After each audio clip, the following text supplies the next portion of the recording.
Nutritious. Well, hello there, dearest KK fam. I know for sure that if you are a typical Ghanaian, you know about it, or you've tried it, you love it.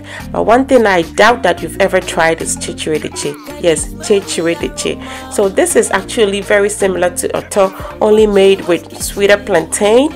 And in my opinion, what changes this recipe from regular good old Etor to something that is so unique, something that is so decadent, is this herring powder that is toasted and added in here. Yes, it gives it some pizzazz. It gives it some rich auntie vibes, okay? Like if it was to be a human being, like I would say some rich auntie, okay? This is so delicious, very decadent. I know for sure you are going to love it. So here are the ingredients you are going to need in making this, and as always, I'm going to list everything for you in their rightful quantities in the description box.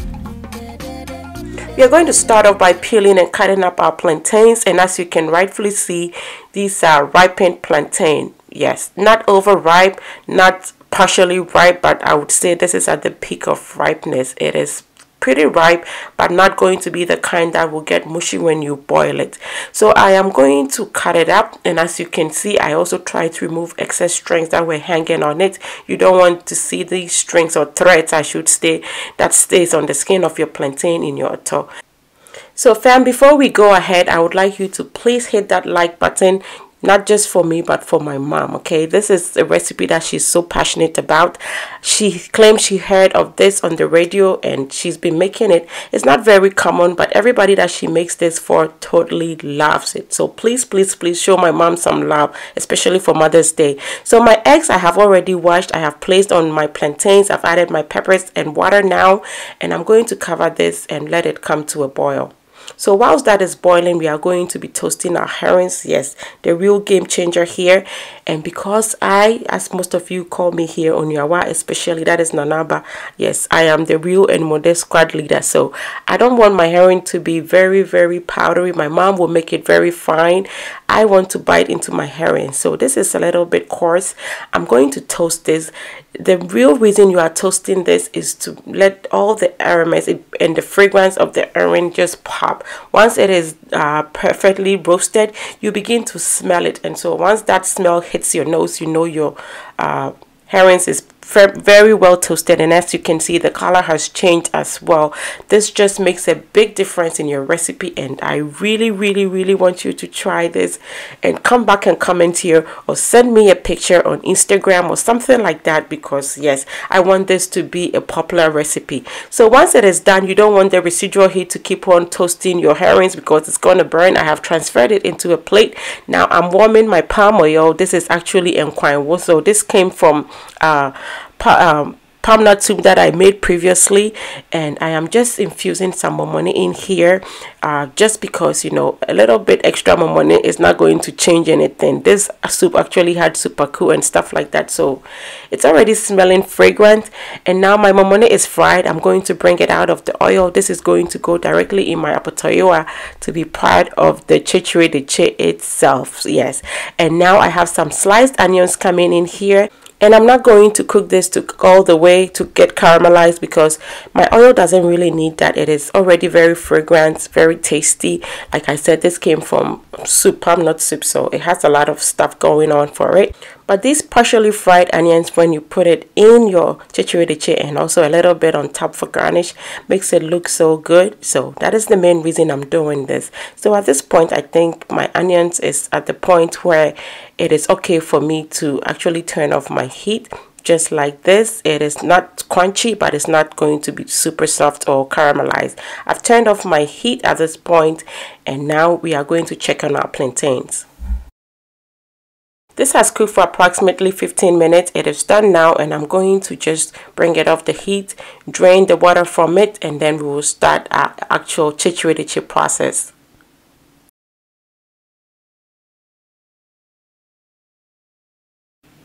For this recipe, I'm using one large onion. I've cut it up into thirds. So a third went into the palm oil. The other third is what I've just put in my apatoyoa, and the third is what is going to go on top of my Kyekyiredekye as garnish when it is done. I have added my peppers to that, and I'm going to bring my eggs out of the pot as well into some cold water so it's easier to peel when I'm ready. And once that is done, you want to make sure that your plantains are covered. You want it to be left covered the whole time until you're done mashing it, so it makes it easier for you to mash. Once it gets cold, it is hard for you to mash, and that is how it begins to have lumps in there. I've added a little bit of salt to grind in here. The salt is going to help give a little bit of friction and makes it easy for you to grind your pepper and your onions. Yes, in times like this, of course, I stop being lazy and I use my asanka. I have it very well ground now, or partially, and I'm adding in here my momone, that is fermented fish or cured fish in here. Just a little bit goes a long way in this recipe. My mom actually doesn't really put momone in here because the herring powder is going to do everything anyway, but I'm just being a little extra here, and so that you guys, team momone, will know that momone is in here. It did taste good, but like definitely once you try it either way, you know that for Kyekyiredekye it doesn't make that much of a difference anyway. So I added a little bit of palm oil here. I always put a little bit of palm oil at the base of my asanka with my peppers and stuff before I add my plantains to it. That is how my mom taught me, and this, she explains, gives you a little bit of gloss. It's so that your plantains glide right through in the asanka so it doesn't stick. You know how the etor will stick in the lines of your apotoyua and makes it so hard for you to clean, especially if it's a new one that has defined lines, it is not worn out yet. Yeah, so you want to put just a little bit of palm oil. That makes it so much easier for you to do. And as you saw, when I brought the first 4 out, I covered it, and so the next 4 that I'm bringing in is still piping hot, and so it is maintaining its soft nature. Yes, like you seeing as I mash it, this is soft, but it's not pacha, okay? It's not mushy. It is soft, perfectly soft. And so you want your plantain that you buy to be just like this. You know, like how sometimes when you make a etor, you use like perfectly ripened plantain and some few green plantains. For this recipe, you wouldn't need the green ones. That is, I think, the best way for me to explain it to you, and I hope you get that. So I'm going to continue mashing everything else, and then we'll add the other ingredients.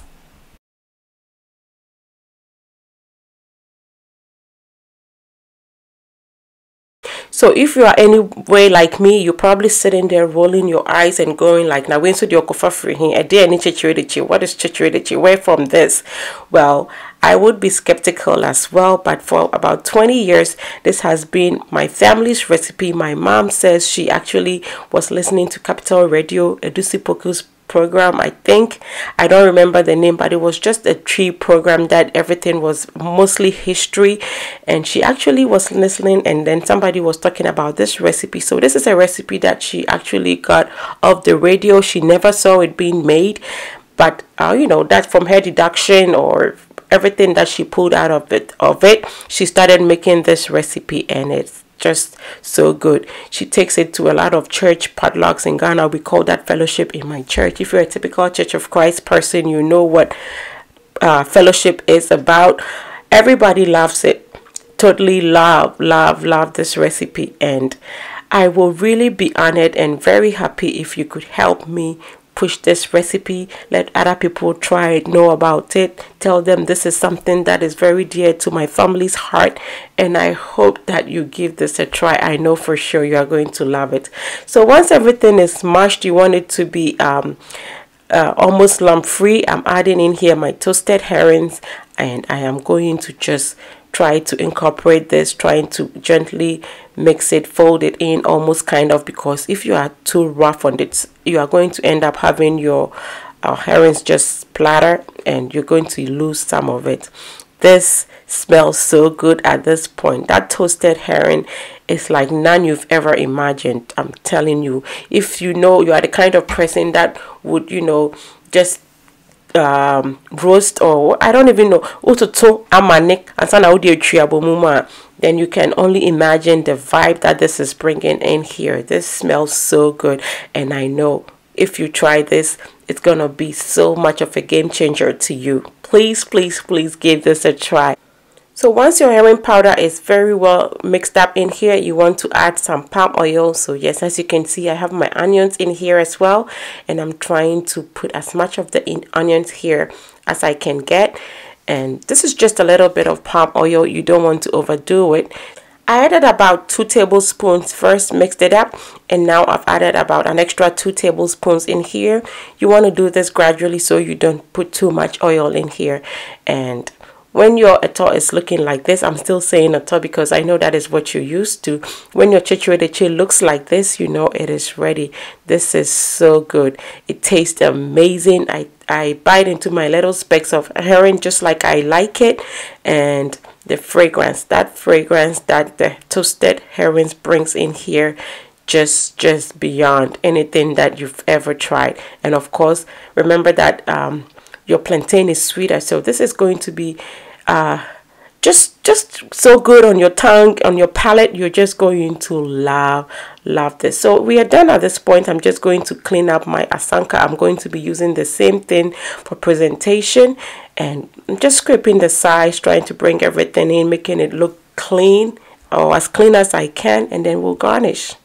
I doubt that I mentioned this earlier on, but etor is actually a celebratory meal for Akan people. So on all milestones, or when we come out of any troublesome times, you know, when somebody is so sick and gets healed or recovers, we just make etor to celebrate, believed to make your soul happy. And even for brides, you know, normally on your wedding day, we will make you etor. The main reason be that it's so heavy, a little bit of it in here is going to hold you up all throughout the festivities. I don't know if you had etor on your wedding day. Please let us know in the comment section. So I've garnished this with some groundnuts or peanuts and some beans, black-eyed peas. This is actually really part of the recipe. Nothing in here is being added to it. I've added my eggs as well, and now I'm going to add my avocados and onions. This is a delight, and I hope you try it. I cannot stress that enough. I really want you to try it. Please do, and send me photos on Instagram. Comment here as well. Let us know what you think about this recipe. Do you prefer this to etor? I really hope you do. Thanks so much for watching. If this is your first time watching me, my name is Kwanchua, and making simple, replicable family meals like this is what truly makes my heart happy. And until I come your way next time with something delicious, be loving, be kind, be happy.